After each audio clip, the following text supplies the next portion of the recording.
Actor Chris Evans once said he'd rather stop playing Captain America on his own before people got tired of seeing him play the part. But his Avengers co-star Chris Hemsworth has a very different outlook and basically says you can pry Mjolnir out of his... Oh, wait a second, never mind. The point is, unlike other MCU's characters whose fates are more uncertain, we don't think Thor is going anywhere anytime soon. What does the future hold for him after Endgame? Let's find out.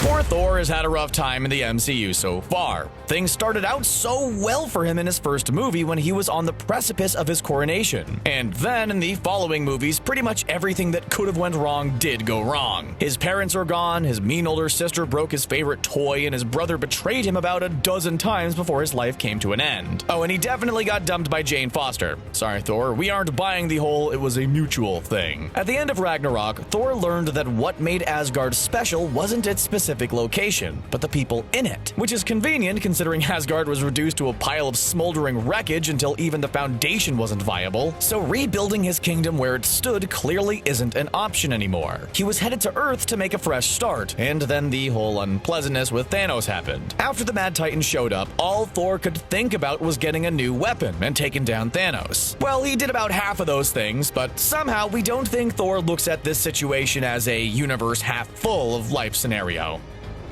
We've talked a lot in the past about what's going to happen to various characters during the movie Avengers Endgame. But now, we're going to talk about what might happen to the God of Thunder afterwards. Could Thor 4 be in the works? If so, we hope they announce the title soon, so we aren't stuck saying Thor 4 over and over again. But at least it rhymes. Marvel fans know that Ragnarok is hailed for reinventing the Thor franchise, and making up for the majorly disappointing Thor the Dark World. According to Hemsworth, he's absolutely down to make another Thor movie, provided he sees a good enough script. If the idea of a fourth Thor movie isn't out of the question, what could it be about? Well, one obvious answer would be rebuilding Asgard in some way, shape, or form. It's possible that once Earth is no longer the desolate and depressing place we saw in the Super Bowl Endgame trailer, the Asgardians might find it suitable. In the comic books, we've seen Ragnarok play out under different circumstances than in the movie. Eventually, he manages to build suitable homes for the Asgardians. Us human beings certainly do love to fight amongst ourselves and judge people we perceive as being different from ourselves. Now imagine a huge group of super powerful non-humans showing up to seek refuge because their last home was burned to the ground by a big scary fire monster. Yeah, we're sure that'd go over well. And if there's one thing which is true in both the MCU and the real world, it's that things can always get worse. When conflict springs up between the Asgardians and humans, it'd be a perfect time for an enemy to show up. And we can definitely think of an insidious, clever race of shape-shifting aliens who want to take over the Earth. You know, the Skrulls. One of the many comic book storylines involving the Skrulls is called Secret Invasion, which comes with the tagline, "Who do you trust?" Since right now we're examining every single MCU character to determine if they might secretly be a Skrull, we're going to go ahead and say the answer to that is nobody. The story involves our heroes trying to fight an enemy that could look like anyone, even one of their own. Could Thor and the Asgardians earn the respect of the humans by saving them from the Skrulls? We know our standards for acceptance are a little bit high here, but we really do need those Skrulls gone.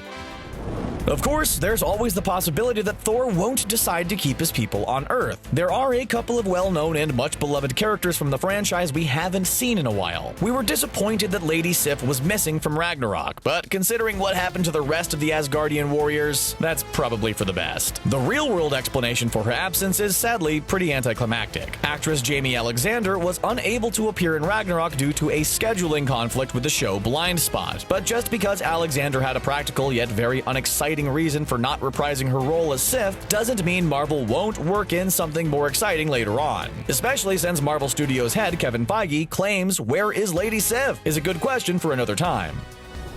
Although we missed Sif, we did get to meet another strong female character in Ragnarok named Valkyrie. She was on the ship with Thor at the end of the movie, yet we never saw her during Infinity War. According to Kevin Feige, Valkyrie both managed to make it into an escape pod and didn't get dusted in the decimation. It seems like Marvel's trying to make it clear that these two Asgardian warriors are still alive and well somewhere in the universe. Considering the expansiveness of the galaxy, there's likely no shortage of places the Asgardians could call home. And in addition to Sif and Valkyrie, it's possible possible that if Thor's looking to travel through space, he might end up working with the Guardians of the Galaxy. Come on, we need to see more of Thor and Rocket together, and we definitely wouldn't mind seeing more of it in Guardians of the Galaxy Volume 3. That is, if we ever get to see the film. After Disney fired director James Gunn, the movie got stuck in what's affectionately known as development hell.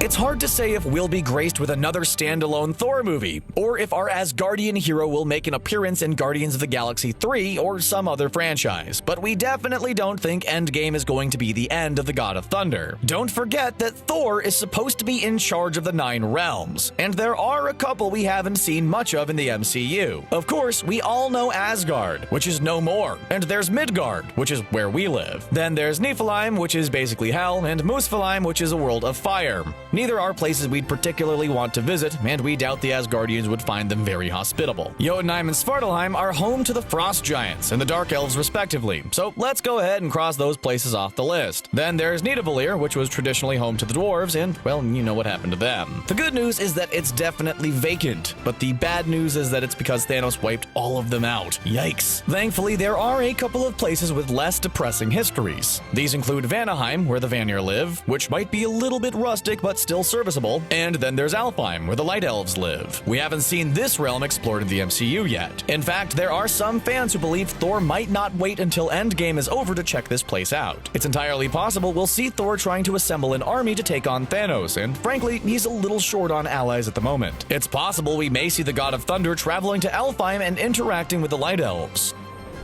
And speaking of raising an army or recruiting possible allies, let's talk about Loki for a minute. We all know his final scene in the beginning of Infinity War was pretty strange, and it almost seemed like he was trying to tell Thor something before he perished. It's possible Loki was up to something and making a tactical move by taking a shortcut to the afterlife. After all, we know Thor's estranged sister Hela managed to break out of Niflheim, so it stands to reason that it's possible to get out of Valhalla as well. Loki has done plenty of bad things over the course of the MCU's history, but recently he's been downright noble. He came back to Asgard and risked his life to save Thor and the people of Asgard, and he technically lost his life in battle against Thanos. It's possible he knew that, if he perished, Thor would come to Valhalla to rescue him, and in Valhalla there's no shortage of Asgardian talent. Since Stormbreaker has the ability to manipulate the Bifrost, it seems plausible that this is a place Thor could travel to. There's also an interesting theory that Loki may not have been completely responsible for all of the awful things he's done in the MCU. We know he was working with Thanos for quite some time, and had possession of the Mind Stone. The Infinity Stones are sentient and can work in more subtle ways than people realize. It's possible that because of its own motives or under the direction of Thanos, the Mind Stone was manipulating Loki without realizing it. The Mind Stone could very well have been exacerbating Loki's feelings of jealousy towards Thor and making an already strained sibling relationship worse. We aren't saying this absolves Loki of any responsibility, but things look good for these brothers moving forward. Well, provided Loki hasn't actually passed away. That would make things exceptionally more difficult. It's quite possible Loki and Thor will have less of an adversarial relationship after Endgame, and that we'll be seeing less of Loki. After all, he's getting his own television show, so he might have less time to try and steal the throne away from his brother. Even gods have to worry about time management. While Thor might patch things up with his brother, his relationship with Jane Foster might get some more screen time as well. She was noticeably absent from Ragnarok, and Thor claimed they had gone through a mutual breakup. Behind the scenes, actress Natalie Portman reportedly had issues while filming the first 2 Thor movies. After The Dark World, she announced she was completely and totally finished with the franchise. But not only did Waititi make the franchise a hit with fans again, he may have changed Portman's mind about coming back to the MCU. Recently, she's walked back her previous statement and claims she's open to the idea of reprising her role as Jane. We know, you're probably not jumping up and down screaming over that news, and we don't blame you. The Jane Foster of the MCU is a pretty lackluster and underwhelming character. Marvel Studios has always struggled with portraying believable romances with 2 well-rounded characters, but they've definitely improved on it in these recent years. Just look at Okoye and W'Kabi from Black Panther. Total relationship goals. In the comic books, Jane has a much more interesting character arc, since she actually becomes Thor. No, it's not a weird body snatch situation. She's deemed worthy to wield Mjolnir and proceeds to do such an amazing job as a hero that Thor gives her his name. He starts going by Odinson instead, while Jane takes on the mantle of Thor. Of course, she takes on all of the crime-fighting duties that come with the title as well. We know Mjolnir doesn't exist in the MCU anymore, but of course that could change depending on what time-traveling antics go down during Endgame. If Thor is going to be busy setting up a new place for the Asgardians to live, it'd make sense that he'd have less time to dedicate to fighting fighting crime. Don't forget that with Odin gone, he's the king now. Having Jane Foster come back could help him dedicate more time to his kingdom and guarantee the safety of the Asgardians. And that's what we think the fate of Thor will be in the MCU. What do you think about the future of Thor after Endgame? Where do you think the new Asgard will be? Share your predictions with us in the comments section below. And don't forget to subscribe to CBR for more MCU videos. Thanks for watching.